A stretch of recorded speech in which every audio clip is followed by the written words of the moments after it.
Ya. Tenemos acá una desviación estándar y tenemos acá el número de acciones en el mercado. Cuando hablamos de la diversificación, para entrar justamente a lo que dices,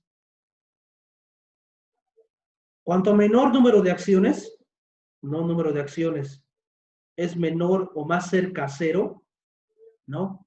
Menor o igual a cero, ¿no? Cuanto más cerca que esté a cero, lo vamos a representar mejor, ¿ya? Más cerca a cero, que sería en este caso 1, el riesgo es mucho más alto, ¿no? Eso tenlo en cuenta. ¿Por qué? Porque si yo tengo todo mi dinero invertido en una sola acción, tengo mayor riesgo de perder todo. ¿Se dan cuenta? Por esa razón, al número de acciones mínimo, o sea, el más cerca a cero que sería acá, 1, digámosle, el riesgo es alto, alto. Aquí está, alto. Pero a medida que yo vaya aumentando mi número de acciones invertidas, 2, 3, 4, 10, 15, 20, como quieran, ese riesgo va a ir disminuyendo, va a ir disminuyendo. Porque ahora la pérdida o la ganancia que yo tenga va a depender de dos actividades totalmente diferentes, con diferentes riesgos, ¿no? Entonces, como vimos en el gráfico anterior, una puedo ganar u otra puedo perder. Entonces, el riesgo de perder toda mi inversión va disminuyendo, ¿no? A través de la diversificación, ¿no? Eso es, justamente, ¿no? Entonces, cuando tenemos solamente invertido en una acción, pues el riesgo es alto. A medida que vayamos aumentando en la diversificación acerca del número de acciones en diferentes tipos de empresas, este riesgo va a ir disminuyendo, ¿ya? Pero nunca vamos a poder extinguir el sistemático, ¿no? El sistemático siempre va a estar ahí, ¿ya? ¿Hay alguna otra pregunta?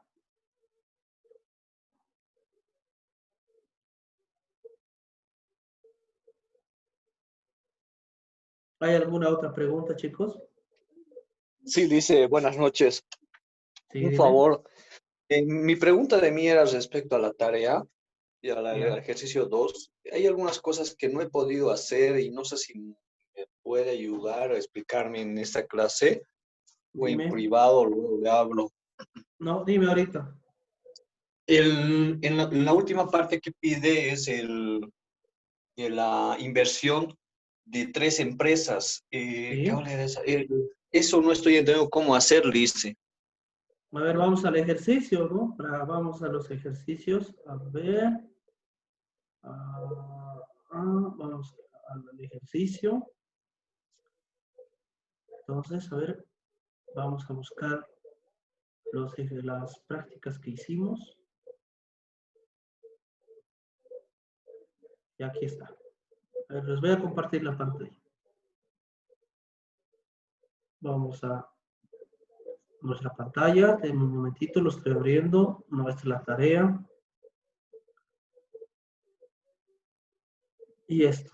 Ahora sí, vamos a abrirlo. Deme un momentito. Ya. A ver, vamos allá. Te refieres al rendimiento del portafolio, ¿verdad? A esto. Sí, dice exactamente eso. Y el otro también, mi otra duda es del último rendimiento que nos pide de mayor a menor. Ese también no sé cómo sacar. A ver, vamos a abrir la práctica que la tengo acá. Dame un momentito. Ya, a ver, esto es fácil, o sea, esto no hay ningún problema, ¿no? A ver, en el caso del rendimiento del portafolio con 3 acciones, ¿qué te dice la fórmula? La fórmula te dice que es igual a ¿qué? La fórmula te dice la proporción y multiplicado por ¿qué? Por justamente nuestro dato que es el rendimiento esperado. Proporción por rendimiento esperado, ¿verdad? Proporción por rendimiento esperado. Si yo tengo 3 acciones A, B y C, la variable WJ, ¿cómo la vas a distribuir? 10%, 50 y 40, ¿verdad? Porque esto tiene que sumarte ¿cuánto? 100%. Y en cada una tú vas a determinar lo que es el rendimiento esperado y su desviación estándar, ¿sí o no? Sí, ¿verdad? Cada una va a tener su rendimiento esperado y su desviación estándar, ¿verdad? Entonces, ¿qué tienes que hacer? Multiplicar WJ por RJ, ¿no? WJ sub 1 por RJ sub 1. WJ sub 2 por RJ sub 2. Y luego, ¿cómo era? Sumatorio, ¿no? Entonces, luego sumo los tres. Nada más. Esto más este resultado y más este resultado. Y eso es el rendimiento del portafolio, ¿no? Ahora sí, dime. Lice, la proporción, nosotros lo ponemos según a nuestro Sí, criterio. como ustedes prefieran. Aquí hemos cambiado a lo que hemos querido, ¿verdad? 50-50, 80-20, 20-80. Ustedes pónganle la que ustedes quieran. O Y el pueden rendimiento esperado le convertimos en porcentaje porque en el otro no era porcentaje. claro, si nos vamos al ejercicio, aquí está. Yo agarro, acá tengo, ¿verdad? 9%, ¿no? 0,09. Yo agarro, fíjense en el Excel, le aprieto este botón, 9%. O si quieres con 2 decimales, ahí está. Nada más. Ah, ya, gracias, Puedes, Lice. puedes utilizar porcentaje o puedes utilizar decimal. El efecto va a ser el mismo. No hay ningún problema. Va a ser lo mismo que multiplique 0.14 por 0,50 o 50% por 14%. Sale lo mismo. ¿Ya? No hay ningún problema. ¿Y cuál era la otra Ya, duda?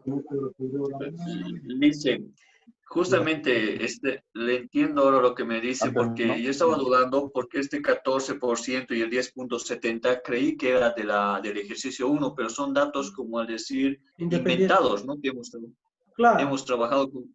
Ah, ya, claro. perfecto. El día del ejercicio, fíjense, yo les dije, ¿dónde yo puedo sacar estos datos, no? Rendimiento esperado, desviación estándar. En el ejercicio número 1, nosotros hemos aprendido a qué? A calcular lo que es rendimiento esperado y desviación estándar, ¿verdad? Entonces, si no sabes cómo calcular, te vas al ejercicio número 1 y ves cómo hemos calculado el rendimiento esperado, cómo hemos calculado la varianza y la desviación estándar, ¿verdad? ¿No? Entonces ya te digo los datos, ¿no? No les iba a dar así porque iba a ser muy fácil, ¿no? Entonces les di desde el Ah, inicio, ya. ¿no? Ya, Lice, le entiendo ahora sí.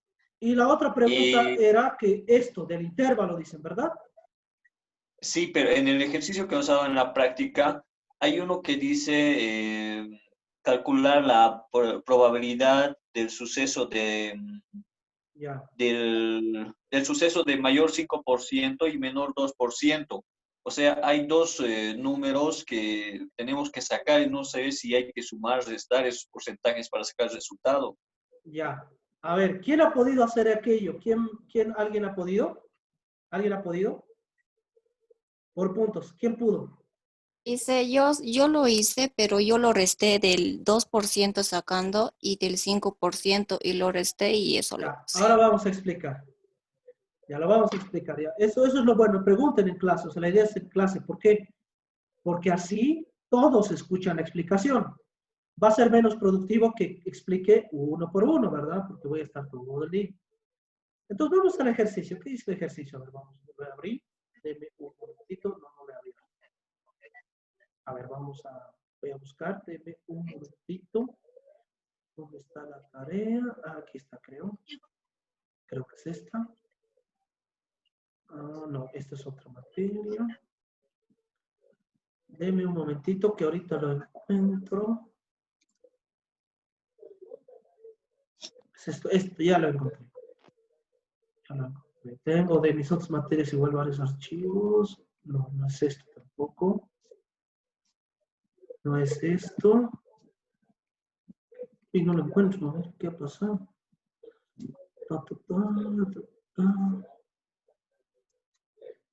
A ver, deme un momentito. Aquí está, aquí está, aquí está, aquí está, aquí está. Ahora sí, ya. Dice la probabilidad de suceso que sea entre 5 y menor a 2, ¿verdad? Ese dice. Ese, Liz, ese. Ya.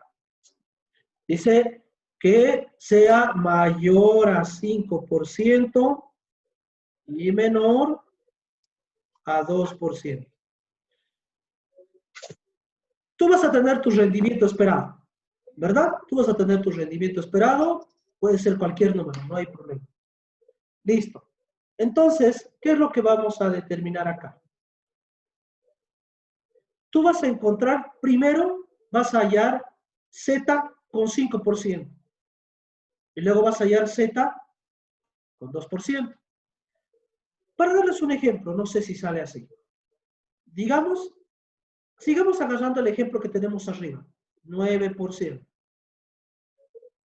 Entonces dice la probabilidad que sea mayor, ¿ya?, a 5 y menor a 2. La probabilidad que sea, digamos que acá es 0% y acá está 2% y aquí está 5%. Entonces, ¿qué te dice el ejercicio? El ejercicio te dice,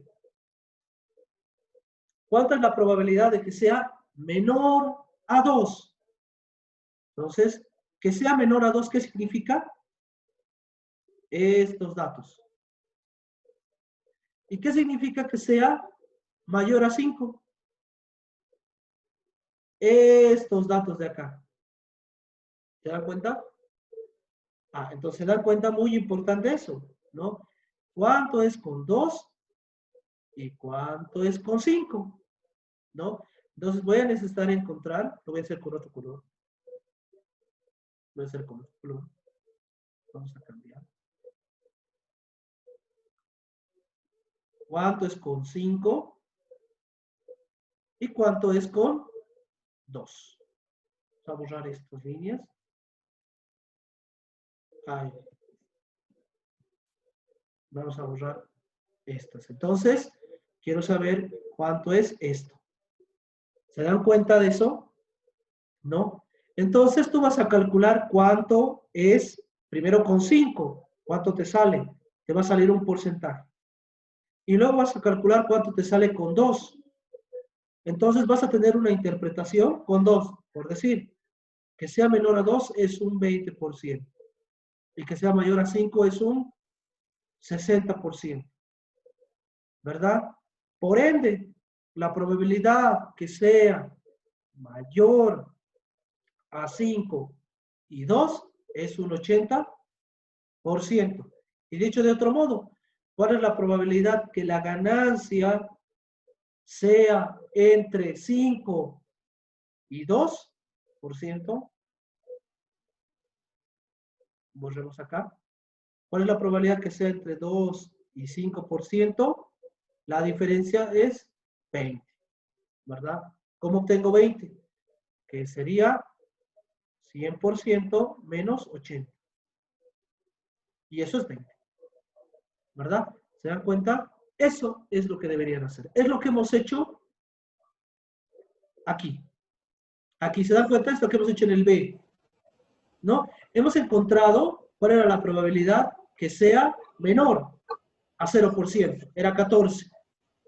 Yo te preguntaba cuánto era la probabilidad que sea mayor a 0%.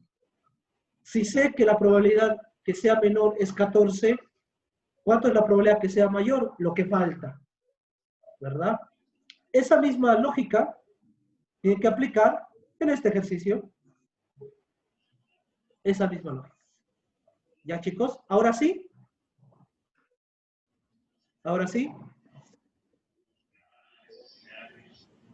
¿Sí o no? Porque cuando calculen con Z60 y con Z20, no, perdón, con Z2% y con Z5%, va a salir el mismo resultado. ¿Ya? ¿Todo bien ahora sí?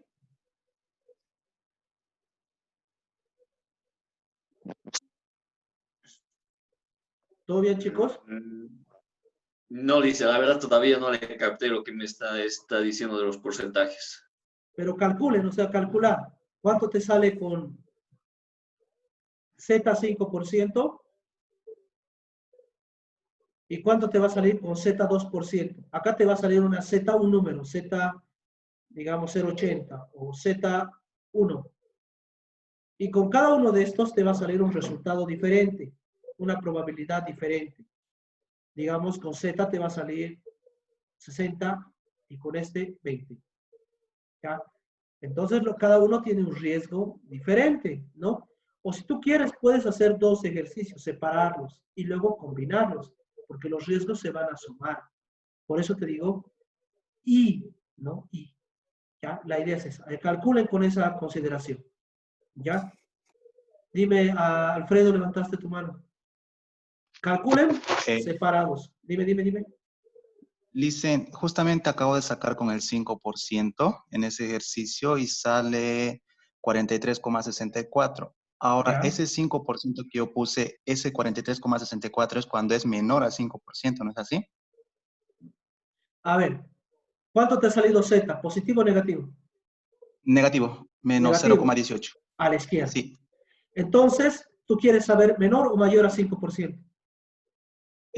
Mayor a 5%. Entonces no sería 43,64. ¿Cuánto sería? Sería el saldo, el 56,36. Eso. ¿Y cuánto te sale? Ya tienes uno. Ya tienes un dato ahí. ¿Se dan cuenta? ¿Se dan cuenta? El signo es muy importante. Ya. Sí, precisamente. Recuerdan que les dije, si el signo es Sí. negativo, te está indicando que es hacia la izquierda. Si el signo es positivo, te está indicando que es a la derecha. ¿De qué? Del rendimiento esperado. Si la Z te sale negativo, significa que la probabilidad está a la izquierda del rendimiento esperado. Si el signo te sale positivo, significa que está a la derecha del rendimiento esperado. ¿Ya? No se olviden de Listo. Gracias, Listen. Ya. ¿Alguna otra duda? Ahora sí yo creo que van a poder calcular, chicos. Yo creo que sí. ¿Ya? Tengan en cuenta Perdón, este gráfico. Dime. No, una última consulta, ¿sabe? En la anterior clase quería preguntarle incluso esto. Bueno, del primer ejercicio, la primera práctica que hicimos, ¿se acuerda de un dato que era 35 veces el cero de un número Sí. que en el Excel salió? Este de aquí. Sí, Este de ahí. exacto. Ahora, sí, lo que pasa es que, digamos, supongamos que en el examen nos va a salir un ejercicio similar. Pasa que en Ya. la calculadora no me sale, al menos a mí no me sale exactamente así, solamente cero. ¿Eso cómo Ya, podríamos solucionar? ponle cero, no hay problema. Lo que te sale. Sí, no hay problema entonces si Claro, a le pongo este solo número, ¿qué número me va a salir? Así me va a salir. sí. Así. Bueno, ya no me Ya. acuerdo cuántos ceros tengo. Ah, ya 15, está me bien. falta más todavía. Ahí. Y aquí todavía faltan unos 10 todavía. Entonces, te das cuenta, es un número que es igual a cero. Prácticamente Ya. equivale a cero. Solamente que en el Excel lo está calculando con precisión, nada más. ¿No? ¿Qué puedes hacer para calcular con todos los datos? Utilicen la memoria de la calculadora. ¿Verdad? No se olviden de la memoria la calculadora tiene una memoria, ¿verdad? Utilizas Shift, Stop y una letrita, ¿recuerdan? Entonces pueden utilizar también aquello. ¿Ya? ¿Alguna otra pregunta, chicos, para seguir avanzando? Listen, tuviera una más. Dime. Persona. ¿Qué pasaría que con la tabla de la distribución normal en el valor de la otra en la del rendimiento, la otra qué sería, Listen? La La variable columna, Z. La la variable variable Z. Z. Me sale por decir 0,59. ¿Usaría el de abajo 0,6 o como Sí, usted dijo, usamos el menor? el menor, si tú quieres, al que está más próximo. Por ejemplo, aquí yo tengo, en la tabla tengo 0.1, 0.2 dice, ¿verdad? Entonces yo puedo, si me sale 0.13, ¿cuál convendría utilizar? ¿O a qué está más cercano? ¿A 1 o a 2? A 1, ¿verdad? Entonces utilizas este. O si esto es 0018, utilizo el 2. ¿Ya? ¿A quién esté más cercano?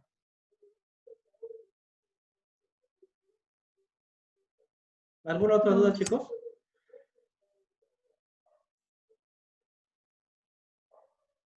Ya, al parecer ya está todo claro. Me han pedido que amplíe el plazo, lo voy a hacer hasta el día viernes, ¿ya? Así que tranquilos, lo voy a ampliar hasta el día viernes. Ya, el plazo va a ser ampliado hasta el día viernes, así que descuide. ¿Hay alguna otra duda más, chicos, adicional que quieran solucionar ahora mismo?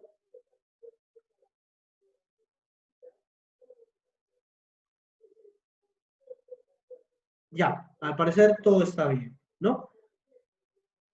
Listo, entonces vámonos a nuestra diapositiva. Tic, tic, tic, ya. Esto ya lo vimos. Ahora vamos a esto. A ver, déjenme guardar el Excel para con que se quede todo esto que hemos explicado hoy. Ya, listo. Ya.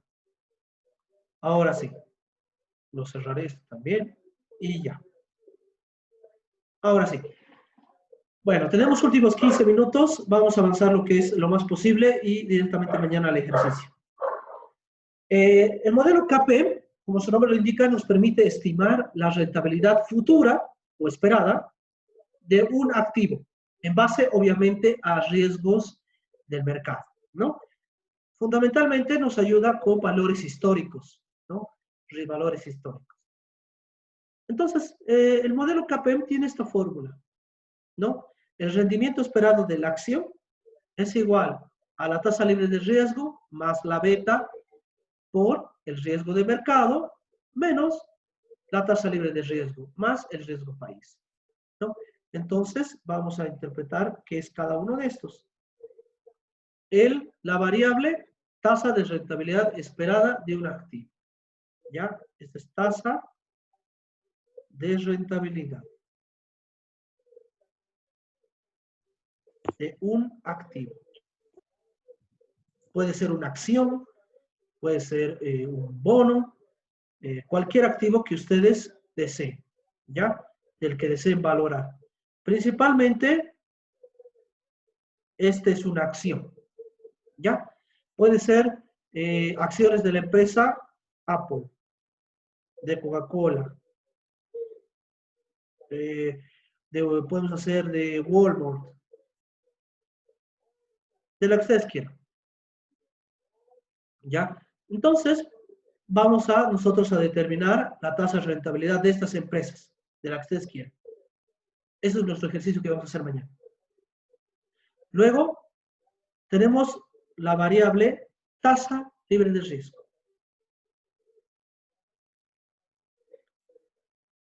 ¿Qué dijimos que era una tasa libre de riesgo? La rentabilidad de un instrumento de bajo riesgo o de una rentabilidad casi segura. Normalmente se utilizan las letras del tesoro o los bonos de un país. ¿Cuál es el instrumento más seguro del mundo? O sea, la tasa libre de riesgo más segura. La de los T-bonds. ¿Ya? O sea, los que son bonos, ¿ya? Bonos del gobierno de Estados Unidos. T-bonds. ¿Ya? No es T-bonds lo que es el corte de carne, no. Sino es Treasury bonds, ¿no? Bonos del tesoro, ¿ya? Muchas veces he tenido ese inconveniente que me dicen T-bond es un corte de carne, que es en forma de T, ¿no? Eso es bone, así, ¿ya? Eso no. Es bonds, ¿ya? De bono. Estas son las letras del Tesoro de Norteamérica. Es el título más seguro.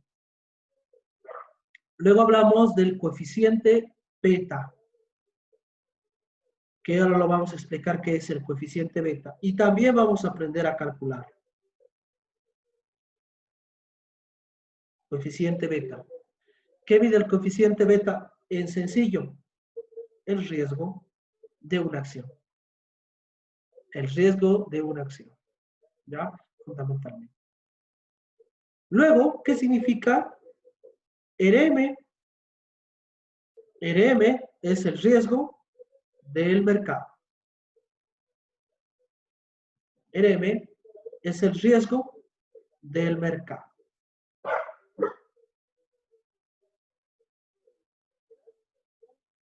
¿Qué mercado financiero vamos a utilizar? Nosotros vamos a utilizar el Standard Poor's.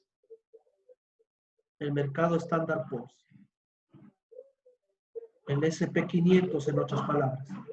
El Standard Poor's, que es el S&P 500. Ahora vamos a explicar qué es el S&P 500.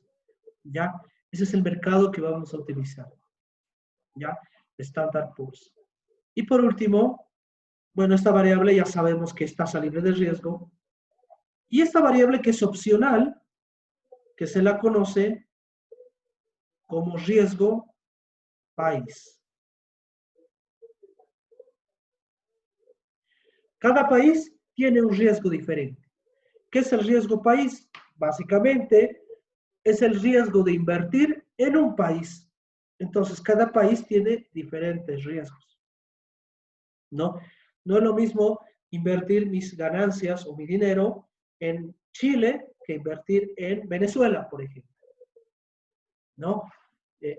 Chile es más segura o menos riesgosa que invertir en Venezuela, que es mucho más riesgosa. Por ende, la tasa de riesgo es mayor en comparación, ¿no? O, por ejemplo, comparar inversiones en Argentina con Bolivia, ¿no? Entonces, el riesgo país es diferente, ¿no? Es un riesgo que se mide por las características del país, ¿no? Entonces, hay países que fomentan la inversión y hay países que no. Entonces, invertir en un país que no fomenta la inversión, obviamente, es más riesgosa que en otro que sí. ¿Se dan cuenta? Entonces, eso es. Vamos a saber cuánto es el riesgo de nuestro país con respecto al mundo. Vamos a conocerlo. Hasta hace unos años era el 7%. Ahora vamos a ver con datos actuales cuánto es. Bien, ¿alguna duda sobre esto? Esto vamos a aplicar en su totalidad. ¿Alguna duda sobre esto, chicos? Sobre el modelo CAPEM. Ya, vamos a explicar variable por variable. Tenemos, ahora sí, primer modelo, ¿no? Las presunciones. ¿Qué supone el modelo? ¿No? El modelo no es una verdad universal, sino el modelo se aplica en estas características que tiene el mercado. Discúlpenme, esto está horrible. Ahora sí, está mucho mejor. Ahora bien, este modelo presume un modelo estático. Es un modelo estático, no dinámico. ¿Qué quiere decir? Que considera los datos de un periodo en base a datos de un periodo de tiempo. Por ejemplo, puede ser un mes, un año, 5 años.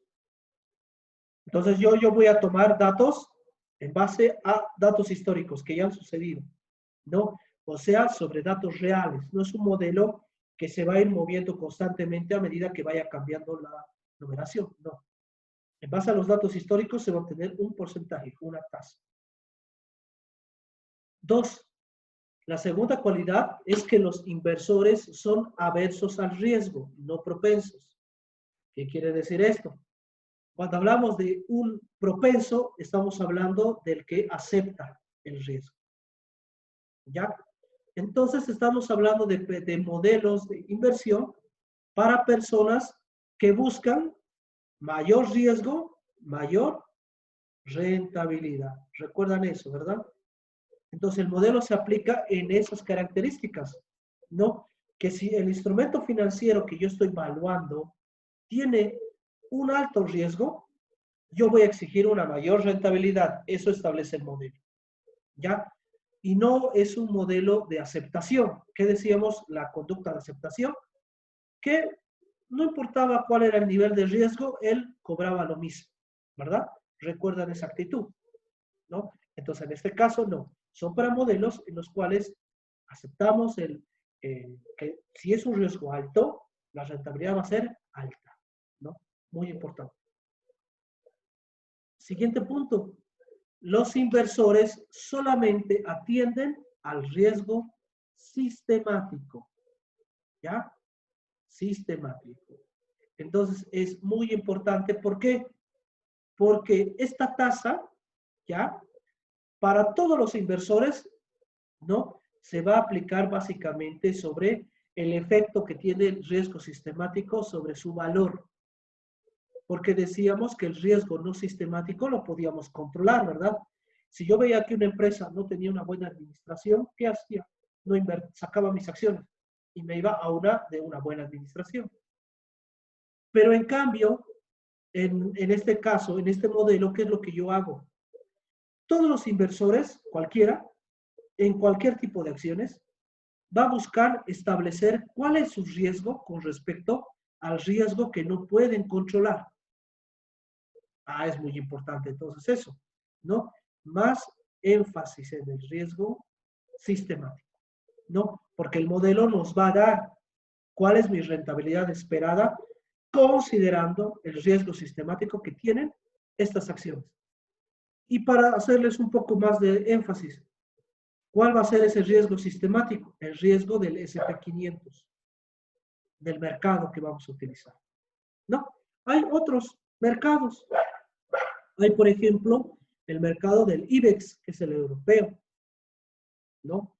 Para darles otro ejemplo, ¿no? Entonces, yo voy a utilizar SP500. No estamos en Europa, estamos en Latinoamérica. Entonces, vamos a utilizar el SP500. Si estuviéramos en Europa, utilizaríamos el IBEX 50, que es otro mercado. ¿Ya? Entonces, vamos a obtener nuestras ganancias con respecto a el mercado. ¿Cómo funcionan mis acciones con respecto a este mercado? ¿Ya? Lo que ya hemos estudiado, nuestra rentabilidad de nuestras acciones está en relación a una distribución normal. Es lo que hemos aprendido, el grafiquito, ¿verdad? El gráfico, ¿verdad? El gráfico de la tarea, recuerden lo que hemos visto hace un momento, ¿no? Entonces es muy importante. Por eso hemos estudiado primero la distribución normal para entender mejor lo que es el modelo KPM, ¿no? ¿Qué quiere decir? Que esté en relación a una distribución normal. Que la desviación estándar mide el riesgo. Que la desviación estándar mide el riesgo. ¿Ya? Justamente por eso. Nada más. ¿No? Entonces es muy importante. Y por esa razón vamos a utilizar lo que es la beta como una medida de riesgo. Van a aprender qué es la beta. El mercado es perfectamente competitivo. ¿Qué quiere decir? Oferentes igual al mismo número de demandantes, ¿no? Eso es, nada más, ¿no? Entonces, el mercado es competitivo. Depende del nivel de riqueza del ofertante, como también del demandante. Si tú tienes mayor cantidad de riqueza, podrás invertir mayor cantidad de acciones. Pero si en el caso contrario tu riqueza es mínima o menor, pues invertirás en menor cantidad de acciones. Entonces existe una correspondencia en un mercado competitivo, ¿no? Si yo oferto mayor cantidad de valor, pues me lo vende a mí. O si no hay ofertantes, pues yo puedo comprar a un precio bajo. ¿Se dan cuenta? Esa es correspondencia del mercado, ¿no? La que regula la oferta y la demanda. También mencionar que la oferta de activos es exógena, fija y conocida. ¿Qué quiere decir esto? ¿Recuerdan que vimos el Yahoo Finance? Les voy a mostrar ahora para explicar mejor esa presunción. Vamos otra vez. Yahoo Finance. Vámonos. Vamos a Yahoo Finance para que podamos entender. Esta es la inversión de Coca-Cola, ¿no? Aquí están sus datos de Coca-Cola, nosotros conocemos. Aquí están los mercados también.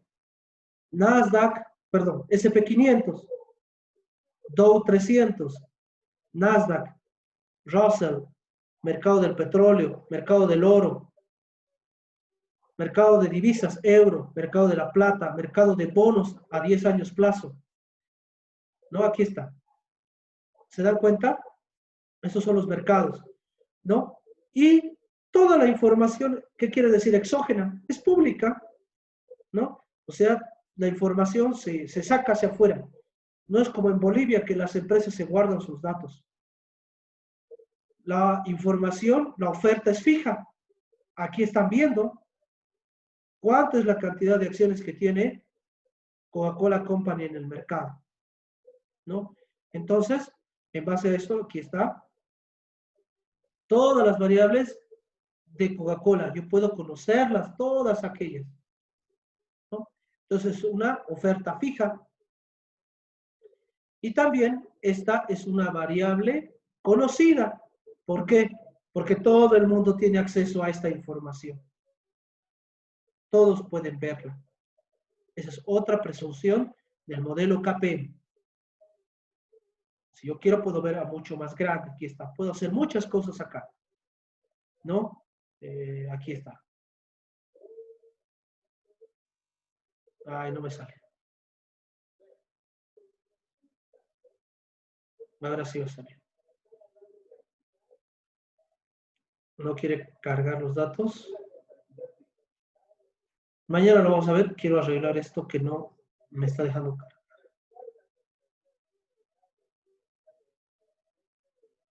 No me está dejando ver. Ahí está. Ahí está. Ay, otra vez. Listo.